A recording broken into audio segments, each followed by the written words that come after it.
Radhe Radhe my YouTube family, कैसे हो आप लोग। मेरे चैनल पे आज आप लोगों को जगन्नाथ जी के बारे में बहुत ही अच्छी कहानी बताने जा रही हूँ कि जगन्नाथ जी को कैसे भिक्षा मांगकर काम करना पड़ा था। क्यों जगन्नाथ जी को भिक्षा मांगनी पड़ी थी।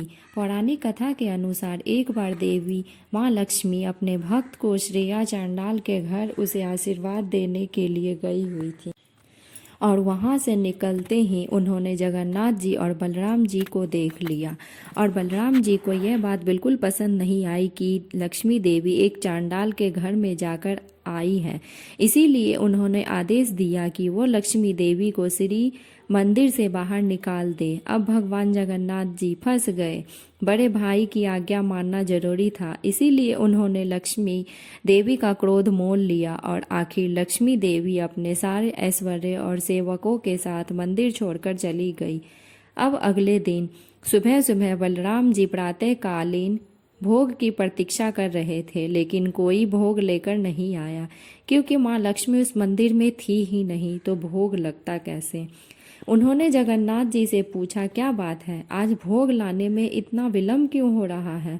तो जगन्नाथ जी ने अपने पेट पर हाथ रखकर उदास मुख से उत्तर दिया, भैया आज से कोई भोग नहीं आएगा क्योंकि माँ लक्ष्मी देवी अपने सेवकों के साथ ये मंदिर छोड़कर चली गई है। जब बलराम जी ने यह सुना तो उन्होंने सोचा, अच्छा चलो कोई बात नहीं, अच्छी बात है। अगर लक्ष्मी देवी ने भूल की है तो प्रायश्चित भी तो करना उन्हीं को पड़ेगा। कोई बात नहीं, हम स्वयं अपना भोग बनाएंगे। यह सोचकर जगन्नाथ जी और बलराम जी रसोई गृह में प्रवेश किए। अब वहां पर जाकर देखने के बाद उनको आश्चर्य हुआ क्योंकि भंडार गृह पूरा का पूरा खाली पड़ा हुआ था। ना तो कोई सब्जी तरकारी है और ना ही अन्न सामग्री। अब इतनी देर में दोनों भाइयों को अत्यंत ही भूख लग गई, तो उन्होंने सोचा कि चलो किसी के घर से भिक्षा ही मांग लेते हैं। यह सोचकर उन्होंने ब्राह्मण का वेश धारण किया और घर घर जाकर भिक्षा मांगने लगे ताकि कोई उन्हें पहचान न सके। उनके पास से लक्ष्मी देवी जो चली गई थी, इसीलिए उनके चेहरे भी मलिन हो गए थे और कोई भी उन्हें देखना भी पसंद नहीं करता था। ऐसे में उन्हें भिक्षा कौन देता। ऐसे में लक्ष्मी देवी की आज्ञा से सूर्य देव ने अपनी धूप का प्रकोप भी बढ़ा दिया। परिणाम स्वरूप जगन्नाथ जी और बलराम जी को तपती हुई धूप में रेत पर चलना पड़ रहा था। भूख और प्यास से परेशान उन्होंने दूर एक तालाब देखा, लेकिन जैसे ही वहां पहुंचे तालाब का पानी सूख गया। हताश होकर वह एक पेड़ के पास पहुंच गए। उन्होंने सोचा, इसके कुछ कोमल पत्ते हैं, उसी को खाकर पेट भर लेते हैं। लेकिन जैसे ही उन्होंने पत्ते की और देखा और उन्हें तोड़ने की कोशिश किए, जैसे हाथ बढ़ाए तो वह सारे पत्ते सूख के नीचे गिर गए और इस प्रकार पूरा दिन बीत गया। संध्या हो गई, लेकिन ना तो कुछ खाने के लिए मिला और ना ही पीने के लिए पानी। आखिर थक हार के वह एक मंदिर के पास पहुंचे जहां अभी अभी प्रसाद वितरण हो रहा था। उन्होंने कुछ लोगों से विनती की कि उन्हें कुछ प्रसाद खाने के लिए दिया जाए, लेकिन आप तो जानते ही हैं लक्ष्मी देवी का क्रोध, कोई भी नहीं उन्हें भोजन देने को तैयार था। ऐसे में एक वृद्ध स्त्री को उन पर दया आ गई। उस स्त्री ने करुणावश दोनों भाइयों को एक छोटे से पात्र में कुछ मुड़मुड़े दिए। इस प्रसाद को देखकर वह दोनों प्रसन्न हो गए, लेकिन लक्ष्मी देवी इतनी आसानी से उन्हें यह प्रसाद कैसे खाने देती। जैसे ही उन्होंने इस प्रसाद को लेने के लिए हाथ उठाए, उसी समय तेज हवा बहने लगी और सारा प्रसाद उड़कर बिखर गया। आखिर वह दोनों भाइयों ने थक हार के किसी से पूछा कि कोई हमें बहुत भूख लगी है, कुछ खाने के लिए दे दो। क्या आप हमें बता सकते हैं कि इस समय हमें कहाँ भोजन मिल सकता है। तो किसी ने उनसे कहा, अवश्य, वह देखिए वो चांद डालों का गांव है, वहां पर एक बड़ी करुणामय स्त्री रहती है। वह पुण्यशाली और दानी भी है, वह अवश्य आपको भोजन देगी। यह सुनकर जगन्नाथ जी और बलराम जी उस गांव में उस स्त्री की खोज में निकल गए। जैसे जैसे रास्ता कठिन होता गया उनको भूख बहुत जोर से लगने लगी, लेकिन वह उस घर में पहुंच गए। स्त्री ने प्रेम पूर्वक उनका आदर सत्कार किया और उनसे कहा कि वह अभी उनके लिए भोजन बनाकर ला रही है। लेकिन अब देखिए, यह तो हमारे बलराम जी हैं। उनकी इच्छा नहीं थी कि वह उनके हाथों से बना हुआ भोजन करे, इसीलिए उन्होंने उस स्त्री से कहा, नहीं नहीं, अपना भोजन हम स्वयं पकाएंगे, इसीलिए कृपया आप हमारे लिए भोजन तैयार करने की व्यवस्था कर दीजिए।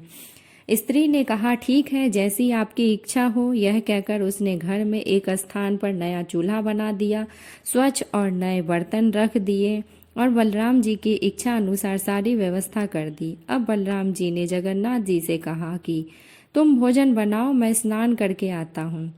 यह कहकर प्रसन्न होते हुए बलराम जी चले गए स्नान करने और पीछे छोड़ गए हमारे प्यारे जगन्नाथ जी को। अब जगन्नाथ जी अपने भाई की आज्ञा मानकर बैठ गए भोजन पकाने के लिए। लेकिन क्या करे, भोजन तो तब पकेगा ना जब चूल्हा जलेगा। उन्होंने इतना प्रयास किया लेकिन चूल्हा नहीं जल रहा था। बलराम जी भी स्नान करके वापस आ गए। अभी तो यह सोचकर बड़े प्रसन्न हो रहे थे कि चलो अच्छा है, अब आखिर कुछ खाने के लिए मिलेगा। लेकिन जैसे ही वह जगन्नाथ जी के पास पहुँचे तो उन्होंने देखा कि अभी तक जगन्नाथ जी ने कुछ नहीं बनाया है। तो उन्होंने जगन्नाथ जी की अच्छी खासी डांट लगा दी। ये क्या कर रहे हो तुम? तुमने एक चूल्हा भी नहीं जलाया, तुमसे एक चूल्हा भी नहीं जलता। इतना समय हो गया, अभी तक तुम चूल्हे पर बर्तन नहीं रख पाए। चलो हटो यहाँ से हटो, यहाँ से लाओ, मैं खुद ही भोजन पकाता हूँ। दे दो मुझे सारी सामग्री। यह कहकर बलराम जी खुद बैठ गए चूल्हे में आग जलाने के लिए। लेकिन आश्चर्य की बात यह थी कि जैसे जैसे वह आग जलाने का प्रयास करते, उल्टा आग की जगह धुआं उठने लगता। बहुत प्रयास करने के बाद भी वह चूल्हा नहीं जला पाए। पूरा घर धुएं से भर गया, सभी लोग खांसने लग गए और आखिरकार उन दोनों की आंखों में भी पानी बहने लगा। अब तक हार कर जगन्नाथ जी और बलराम जी ने उस घर की स्त्री से कहा कि वहीं कुछ खाने के लिए उन्हें दे दे। वह स्त्री उन दोनों भाइयों के लिए भोजन लेकर आई। जैसे ही उन्होंने यह भोजन खाया तो उन्हें इस बात का अनुभव हुआ कि वह भोजन सच में स्वादिष्ट था। उसका स्वाद भी कुछ जाना पहचाना लगता था।